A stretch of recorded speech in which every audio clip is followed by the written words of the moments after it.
O ju vëllezër, kanë ardhur argumente të shumta nga libri i Allahut dhe suneti i pejgamberit sallallahu alaihi wasallam që flasin për vlerën e madhe të këtë besimi dhe akidës që elhamdulillahi rabbil alamin Allahu xhallahu ala i ka falë atë. E para tyre Allahu xhallahu ala thot: "Wa ma khalaqtul jinna wal insa illa liya'budun."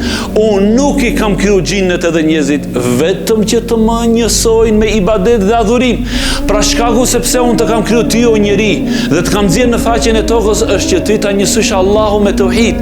Shkaku sepse Allahu i ka kriju xhinnet, i ka kriju qiejt, i ka kriju tokën dhe të gjithë krijesat i kanë nënshtruar për ty që ty të jesh rob i dej ka shi Allahu subhanahu wa taala.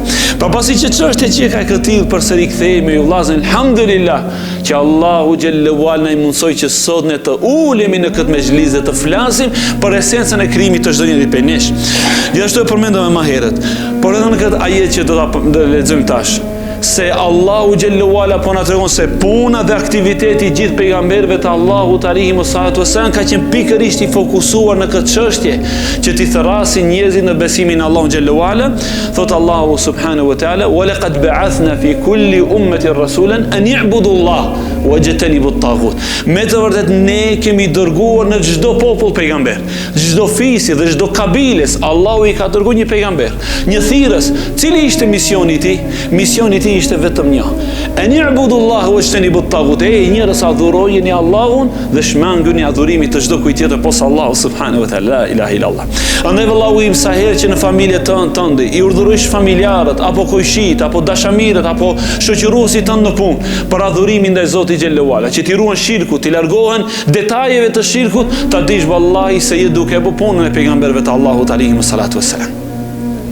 Andaj ju e dini vllazën se kur pejgamberi sallallahu alaihi wasallam e dërgoi Muadh ibn Jabeli për në Yemen si misionar të pejgamberit të Allahut, si misionar të Islamit dhe thirrës në fenë e Zotit subhanahu wa taala, ndër të tjera i dërguari i Allahut i tha: "Waliyakun awwalu ma tad'uuhum ilayhi shahadatu an la ilaha illa Allah Muhammadur Rasulullah."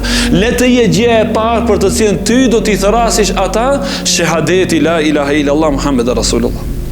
Andaj vallahi billahi ju vllazën, për këtë shahadet kaq të madh kanë thirrë pejgamber të Zotit para nesh, edhe pse nuk e kanë pas asnjë ndjekës. Nuk e di që ka mundësi që një misionar për një drejtim tjetër të thret njerëzit në qoftë se nuk ka ndonjë interes për interesave të dunjas apo nuk ka njerëz që e ndjekin.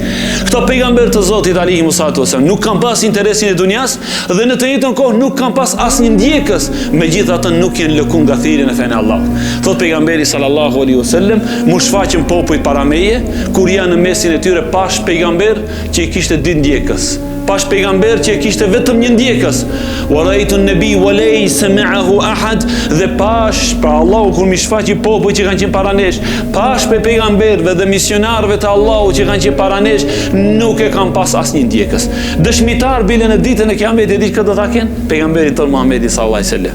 Do t'ju thot Allahu xhalla xhelalu: "Ke keni dëshmitar për thirrjen dhe davetin e ju që e bot në jetë?" Do t'i thonë: "Ja Rabbi, ne nuk kemi dëshmitar, por kemi pe Muhamedit dhe ummetin e tij alaihi salatu wassalam." Para se Allahu tha në Kur'an se Muhamedi do të jetë dëshmitar për popujt që kanë qenë para nesh. Pra që do thotë o ju vllazërit e mi, mos u dëshproni, mos u dorëzoni në thirrje në besim në Zotin xhallahu ala, edhe në qoftë se nuk kemi interes të dunjas, dhe çështja është e tillë, edhe në qoftë se nuk kemi ndjekës dhe pasues, por ta dimë ju vllazërit e mi se ne jemi misionar të Allahut te bareke ve taala, ne kemi ndihmën e Zotit xhallahu ala, ne na ka garantuar Allahu subhanahu wa taala se përderisa thrasim në këtë fe, Allahu do të na ruan ne edhe në barkun e tokës kur do të tretemi, do ta nxjerrën Allahu dikën që do më lutje dhe duaja për ne. E thot Allah je pas mëshiru filani, nuk ndalesh të duke fol për Allahun subhanahu wa taala dhe madhërinë e tij.